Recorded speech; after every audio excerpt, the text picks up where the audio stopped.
Le gouvernement de Côte d'Ivoire ne fera jamais assez pour les enfants.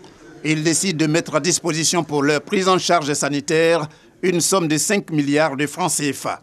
Il s'agit, comme l'a décidé le Conseil des ministres ce mercredi, de protéger ces enfants dont l'âge varie entre 9 mois et 14 ans à travers l'organisation de la campagne nationale de vaccination contre la rougeole et la rubéole. Ces deux maladies infectieuses, donc la rougeole et la rubéole, sont hautement contagieuses.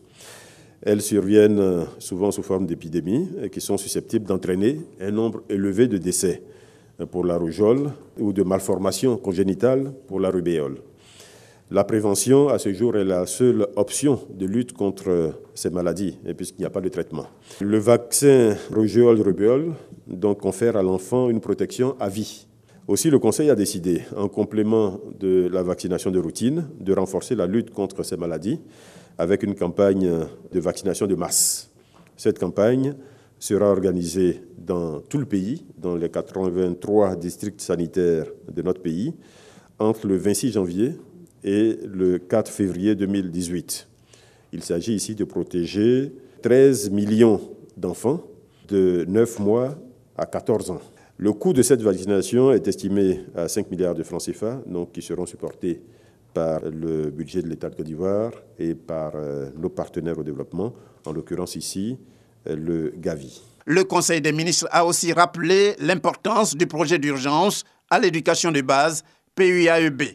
Le PUAEB a été lancé en 2012 suite à un don du Partenariat mondial pour l'éducation d'un montant de 41,4 millions de dollars, soit environ 23 milliards de francs CFA, en vue d'assurer durablement les conditions d'un enseignement de base de qualité dans le système éducatif ivoirien. Ce projet a contribué significativement à l'amélioration de l'offre en matière d'éducation de base et à la restauration de la fonctionnalité des services éducatifs.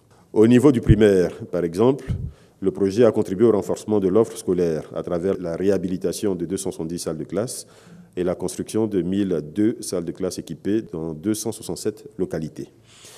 Ces investissements ont permis à plus de 40 000 enfants, essentiellement issus des zones rurales, d'avoir accès à l'école ou d'apprendre dans de meilleures conditions. On retient également de ce Conseil des ministres l'information sur le suivi de l'emploi des jeunes dans les investissements publics et privés.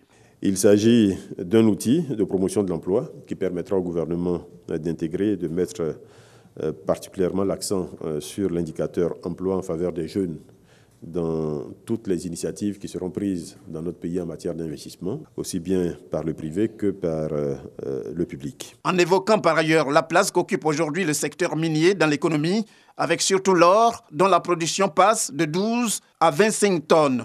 Entre 2011 et 2017, le Conseil a informé de la création pour bientôt d'une usine de production minière de grande capacité. On a aussi parlé, au cours de cette réunion, de la récente visite du président Alassane Ouattara au Libéria à l'occasion de l'investiture du nouveau président libérien George Weah et de son départ prévu vendredi pour Addis Abeba dans le cadre du sommet de l'Union africaine.